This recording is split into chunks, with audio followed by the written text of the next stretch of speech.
नमस्कार दोस्तों, मैं डॉक्टर निशांत दीक्षित यहाँ निशांत फर्टिलिटी सेंटर पे कार्यरत हूँ, जो कि जयपुर में स्थित है। हम लोग यहाँ पे ट्रीटमेंट करते हैं इनफर्टिलिटी के पेशेंट्स का। पेशेंट्स जिन लोगों को बच्चे नहीं होते हैं उन लोगों का हम लोग इलाज करते हैं। दवाइयों के द्वारा इलाज होता है, लैप्रोस्कोपी हिस्ट्रोस्कोपी से भी इलाज संभव होता है। इसके अलावा IVF, ICSI और एडवांस टेक्नोलॉजी से भी हम लोग उनका इलाज करते हैं। आज हम डिस्कस करेंगे कि इनफर्टिलिटी क्या होती है, कब किसी दंपत्ति को फर्टिलिटी एक्सपर्ट से सलाह लेनी चाहिए, इन्वेस्टिगेशन कराने चाहिए। इसके अलावा मेल्स के अंदर इनफर्टिलिटी के क्या क्या कारण हो सकते हैं, उसके बारे में हम लोग बात करेंगे। हम लोग डिटेल में नहीं जाएंगे, विल डिस्कस मेल इनफर्टिलिटी, क्या कारण हो सकते हैं और किस तरह से हम उसे बचा जा सकता है। अगर किसी कपल को 1 साल तक बच्चे के लिए प्रयास करने के बाद भी अगर प्रेगनेंसी नहीं हो पाती है, तो उस कपल को चाहिए कि वो फर्टिलिटी एक्सपर्ट से मिले, टाइमली इन्वेस्टिगेशन करवाए, अपने कारणों का पता लगाए और ट्रीटमेंट ले। अब हम बात करेंगे मेल इनफर्टिलिटी के कारण की। मेल इनफर्टिलिटी का जो मेजर कारण आज के टाइम में है वो है लाइफस्टाइल मॉडिफिकेशन। हम सामान्यतः देखते हैं कि इन जनरल जो मेल्स हैं वो नाइट शिफ्ट में काम करते हैं, वो अल्कोहल लेते हैं, ड्रग्स लेते हैं, सिगरेट लेते हैं। ये सारे शौक जो हैं शुक्राणु की संख्या एवं गतिशीलता पे नेगेटिवली असर डालते हैं, संख्या को कम करते हैं, गतिशीलता को कम करते हैं।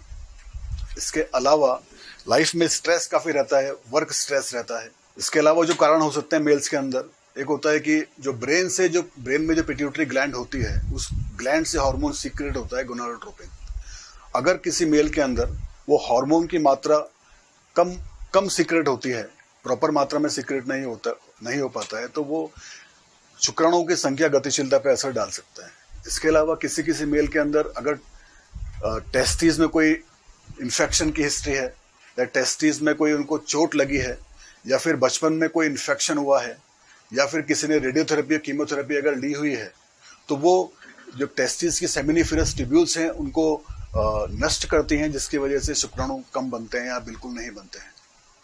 इसके अलावा मेल्स के अंदर जो टेस्टिस से लेके पेनाइल यूरेथ्रा के बीच में जो आउटफ्लो ट्रैक्ट होता है, उस ट्रैक के अंदर ऑब्स्ट्रक्शन अगर होता है तो वो भी स्पर्म्स नहीं होने का कारण हो सकता है।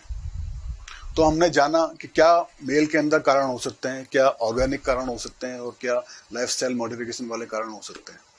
तो जो ऑर्गेनिक कारण है, विशेष रूप से हमें ये देखना होता है कि कारण क्या है। एक बार हम लोगों को कारण का मालूम पड़ता है तो ट्रीटमेंट करना बड़ा आसान होता है। अगर किसी पेशेंट के अंदर उसकी लाइफस्टाइल ही कारण है, तो अगर हम उस लाइफस्टाइल को अगर हम चेंज करते हैं, अगर हम नाइट शिफ्ट से हम डे शिफ्ट पे आते हैं, अल्कोहल, स्मोकिंग और ड्रग्स को हम कम से कम करते हैं, लाइफ में स्ट्रेस कम रखते हैं, मेडिटेशन करते हैं, अपने आप को फिट रखते हैं, तो इस तरह से हम लोग इनफर्टिलिटी को ठीक कर सकते हैं। और अगर किसी में ऑर्गेनिक कारण है, किसी में एज़ोस्पर्मिया है या सिग्निफिकेंटली स्पर्म काउंट्स कम है, तो उनको फर्टिलिटी एक्सपर्ट से मिलना होगा। और हो सकता है उनको IUI या IVF के ट्रीटमेंट की, हो सकता है ICSI जो एडवांस ट्रीटमेंट है उसकी आवश्यकता पड़े। दोस्तों, अगर आपको कोई जानकारी चाहिए या कोई आपकी क्वेरी हो तो आप लोग मुझे यहाँ मैसेज कर सकते हैं। मेरी टीम या मैं आपको रिप्लाई करूँगा।